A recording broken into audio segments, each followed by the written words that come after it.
अस्सलाम वालेकुम सज्जनों साथियों यारों दोस्तों बेलियो मित्रों की हाल चाल थोड़ा ठीक ठाक हो। मैं शोएब अल्ताफ हाज़िर खिदमत पोस्ट टमाटम दे नाल। अज हैगी जनाबे अली 12 जनवरी दिन हैगा जुमे रात का पीरां फकीरां दा दिन आ। तो जल्दी जल्दी जिहड़ा वा ओवरव्यू लै लैने आ खबरां दा। ते माजरत दे नाल ज़रा तबीयत दियां आवाज़ां अगर कैमरे च होण तो तबीयत खराब होई जुकाम होया पिया। ठंड आ तुसीं भी बचो ते बच्चिआं नूं भी बचाओ। क्रिकेट पाकिस्तान वर्सेस न्यूजीलैंड की अपडेट है जनाबे अली।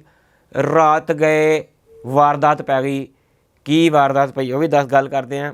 मैं थोड़ा किन्ने दिनों का कह रहा सी कि MQM इकट्ठी हो रही तो अज हो गई है आखिरकार। उत्ते गल करते हैं पाकिस्तान पूरे नूं गैस हो गई है। ये की गल है यदी भी गल करते हैं। तो आटे तो मुर्गी का जोड़ा बहरान है उत्ते भी आप गल करांगे। शुरू करते जनाबे Ali Pakistan versus New Zealand. New Zealand आई हुई है जनाबे अली क्रिकेट की बहाली वास्ते बड़ा अच्छा कदम है पाकिस्तान दे विच। टैस्ट सीरीज़ तो बाद हुण वनडे चल रही है। अजकल 3 मैचों का टोटल यह शेड्यूल सी। पहला मैच पाकिस्तान ने बड़े जबरदस्त तरीके नाल जितया। दूसरे मैच दे विच कल फड़का के परे मारिया न्यूजीलैंड ने जनाबे अली पाकिस्तानियों नूं। मेरे ख्याल 79 स्कोरां दे उत्ते न्यूजीलैंड जित्ती है। 200 तो अपना 61 स्कोरां दा उन्होंने टारगेट दिता। 182 ते अपनी टीम करके बह गई है। हुण सीरीज़ जनाबे अली हैगी 1-1 तो बराबर। कल यानी कि बरोज़ जुम्मा फाइनल मैच है कराची दे विच। फैसला कुन जिन्होंने कहते एक वो जिते हुए एक आपां जिते हुए हैं। तीसरा और फाइनल फैसला कुन जिहड़ा मैच कल होने जा रहा है क्रिकेट के शौकीनों वास्ते यह अपडेट सी जनाबे अली।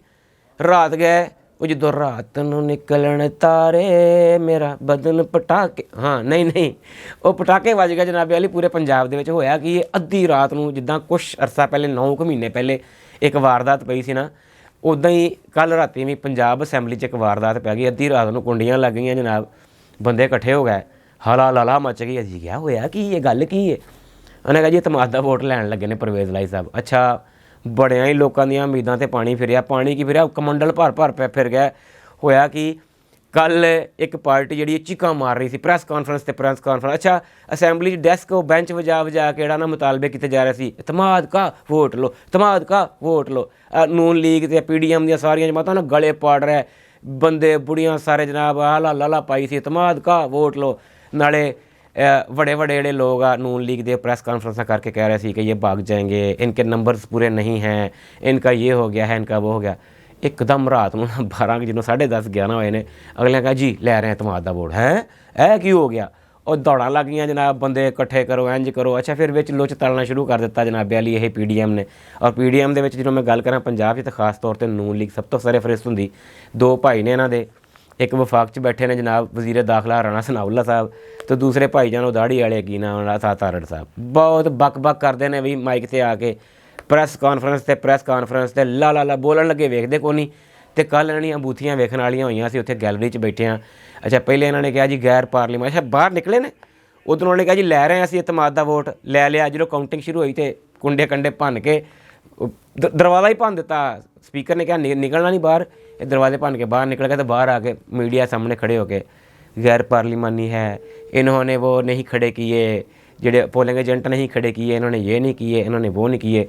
अच्छा रात 1:30 का टाइम से असी सारे टीवियां अगे बैठे हैं सोशल मीडिया वेख रहे हैं भी बन की रहा कोई लाइव कवरेज कितने चल रही तो वो देख रहे हैं। फिर यार सवेरे रफड़ पा देना इन्हें अदालत से।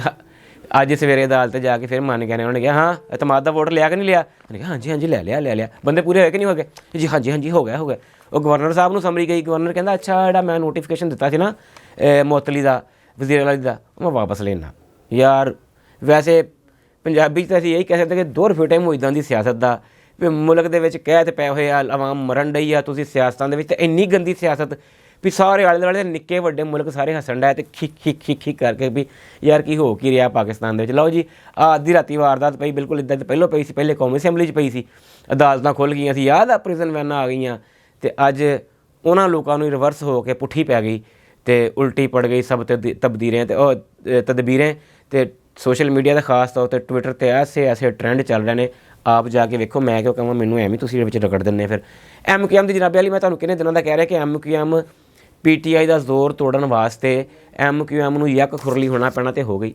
अज जनाबे अली बड़ियां धुआधार और बहादराबाद जो मरकज़ है इन्हां दा 3 MQM तीनों आपस च इकट्ठियां हो गई ने जनाबे अली। कौन मुस्तफा कमाल खालिद मकबूल सिद्दीकी ते अपने भैन फरूक सतार साहब अपने जत्थे लैके आए। पहले सारा दिन चलता रहा जी आ रहे हैं कारकुनों के साथ आ रहे हैं, जोशो खरोश दी, फिर उन्होंने बयान चलन लग पाया, फिर प्रैस कॉन्फ्रेंस मुश्तरका हुई कि जनाब मुल्क कौम के भी, मेरा तो हासा निकल जाता है इहदियां गल्लां ते भी मुल्क कौम के वसी तर मफाद में। इन्होंने प्रैस कॉन्फ्रेंस ਜਿਹੜੀਆਂ गल्लां कीतियां ने नाज़रीन, वो अखां दे डेले ਜਿਹੜੇ बाहर आ जाते हैं। मैं एक पेज के उत्ते कुछ नोट करने की कोशिश की सी, लेकिन वो अपना हाँ फरूक सत्तार साहब ने 2 बड़ियां मुज़ाहका खेज़ लाइनां बोलियां। उन्होंने कहा जी मौका दी, पहले उन्होंने कहा कि ਜਿਹੜੇ 10 अरब डॉलर तोहफा मिले है उतों अपना जेनेवा तो, वो साड़ी गैरत ते सवालिया निशान है।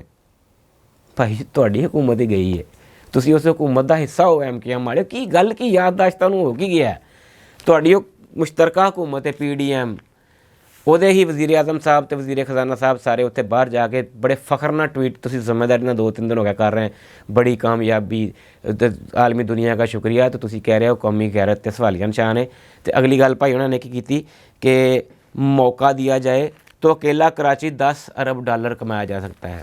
तो मेरे अरबा नाज़रीन, हले मौका दिया जाए, ये वो लोग ने ਅਸੀਂ ਨਿੱਕੇ ਨਿੱਕੇ ਹੁੰਦੇ ਸੀ ਜਦੋਂ ਇਹ ਹਕੂਮਤਾਂ 'ਚ ਨੇ, ਨਿੱਕੇ ਨਿੱਕੇ मतलब ਇਹਨਾਂ ਨੇ ਸਾਡੇ ਆਪਣੇ ਦਾੜੀਆਂ ਦੇ ਵਾਲ ਚਿੱਟੇ ਹੋ ਗਏ, ਹਲੇ ਇਹਨਾਂ ਨੂੰ ਮੌਕਾ ਚਾਹੀਦਾ। ਕੌਣ ਨੇ ਪਿਛਲੇ 25 30 35 ਸਾਲ ਤੋਂ ਇਹੀ 2 ਪਾਰਟੀਆਂ, ਕਦੀ MQM ਕਦੀ ਪੀਪਲ ਪਾਰਟੀ MQM, ਇਹੀ ਬਰਸਰ ਇਕਤਦਾਰ ਨੇ ਸਿੰਧ 'ਚ ਜਾਂ कराची 'ਚ ਇਹਨਾਂ ਦਾ ਹੀ ਹੋਲਡ ਹੈ। तो हले भी मौका दिया जाए तो अकेला कराची 10 अरब डॉलर कमा सकता है। वो भाई कमाते क्यों नहीं, गल की है, रोकया किन्ने आ? ये सियासत इन्नी जालम चीज़ आ। अच्छा वो भाएं जेडे ने आमर खान साहब एक तो मुस्तफ़ा कमाल साहब ने अजीब एक शेर जहा पढ़ दिता, हम शरीफ क्या हुए सारा शहर बदमाश हो गया।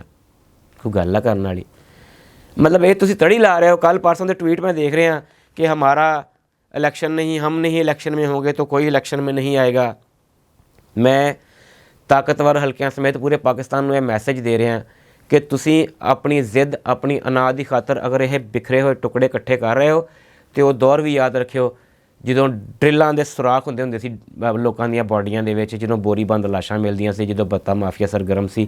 ਇਸ ਕਰਕੇ ਠੀਕ ਆ, ਚੰਦ ਮਫਾਦਾਤ ਦੀ ਖਾਤਰ ਸਿਆਸੀ ਜਮਾਤਾਂ ਦਾ ਇਕੱਠਾ ਹੋਣਾ ਮਾੜੀ ਗੱਲ ਨਹੀਂ ਹੈ, ਲੇਕਿਨ ਅਮਨੋ ਅਮਾਨ ਦੇ ਉੱਤੇ ਕੋਈ ਕੰਪਰੋਮਾਈਜ਼ ਨਾ ਕਰਿਓ। ਮੇਰੀ ਗੱਲ ਯਾਦ ਰੱਖਿਓ, ਦੁਖੀ ਹੋ ਜਾਓਗੇ, ਬਹੁਤ ਦੁਖੀ ਹੋ ਜਾਓਗੇ, ਉਸ ਤੋਂ ਜ਼ਿਆਦਾ ਦੁਖੀ ਹੋ ਜਾਓਗੇ। ਇਸ ਤੋਂ ਜ਼ਿਆਦਾ ਮੈਂ ਨਹੀਂ ਬੋਲਦਾ। ਫਿਰ ਗੱਲ ਹੋਵੇ ਮੇਰੇ ਤੇ ਆਇੰਦੀ ਜਨਾਬੇ ਵਾਲੀ ਗੈਸ ਹੋ ਗਈ ਪੂਰੇ ਮੁਲਕ ਨੂੰ। ਮੈਂ ਤੁਹਾਨੂੰ ਕਿਹਾ ਸੀ ਗੈਸ ਕਿੱਦਾਂ ਹੋ गई, एक अजीबो गरीब फैसला नाज़रीन कराम साढ़े ते हो गया इंपोज। अच्छा जुलाई 2022 नंगिया भी 6-7 महीने हो गए ने, उत्थों आके गैस महंगी करती किन्नी 75%। मैं मत्था ना मारा किते अपना किसी कंध च धोर की करा। जुलाई 2022 तो गैस की कीमत 75% वधा के तो हुण साडे कोल वसूल करनी है, कर लो कि वधा भांडा। कख नहीं मैं कहना इस तो कि तुसीं आप समझदार हो कि किन्ना क साडी हुकूमत सानूं जिहड़ा ना वो फैसिलिटेट कर रही है, किन्ना क आवाम दे जानो माल की हिफाजत और आवाम नूं क्या दुध शहद दी नहरां बह रही हैं। ये वही लोग ने कहते सी 6 माह में मैं मुल्क की तकदीर ना बदल दूँ तो मेरा नाम इमरान रियाजी रख देना। इमरान रियाजी तो भाई अजकल लोगों का हीरो है। शहबाज शरीफ साहब तुसीं कपड़े वेच के आटा देना सी, वेचो, आटा है नहीं, लोग लाइनां च लगे है। तो गैस दी कीमतां 75% इजाफा हो गया जे, तो पिछली रिकवरी भी गल ने लैनी है।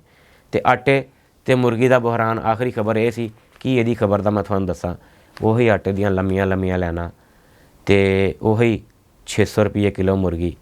कुछ नहीं कहना। हुण मैं अज माड़ी जी खबर सुनी है, कन्ना थानी लंघी है कि LCयां हो सकता डरद्यां ही खोल देण। एक दफ़ा कुकड़ी पंजाब च तां खड़ के किहदा फायदा होया है, किनू किन्ने करोड़ां अरबां रुपये बचे ने, रोक के कीमत उहदी तां जाके कुकड़ी का किहदा सब तो वड्डा कारोबार है, मैं नहीं कहना, तुहानूं आप पता है। कमेंटां 'च तुसीं दस सकदे हो कि कुकड़ी कित्थे गई है, समझ रहे हो तुसी।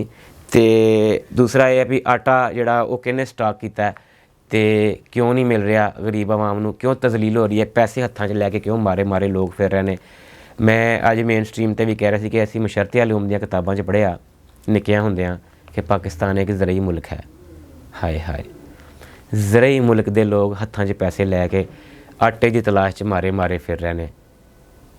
इस तो अगे शोएब अल्ताफ की खामोशी। अज वास्ते इन्ना ही, कल मिलते हैं ताज़ियां खबरों के नाल। अपना अपने लहिंदे लगदे यारां दोस्तां दा रखियो ख्याल। लव यू हो गया, रब रखा।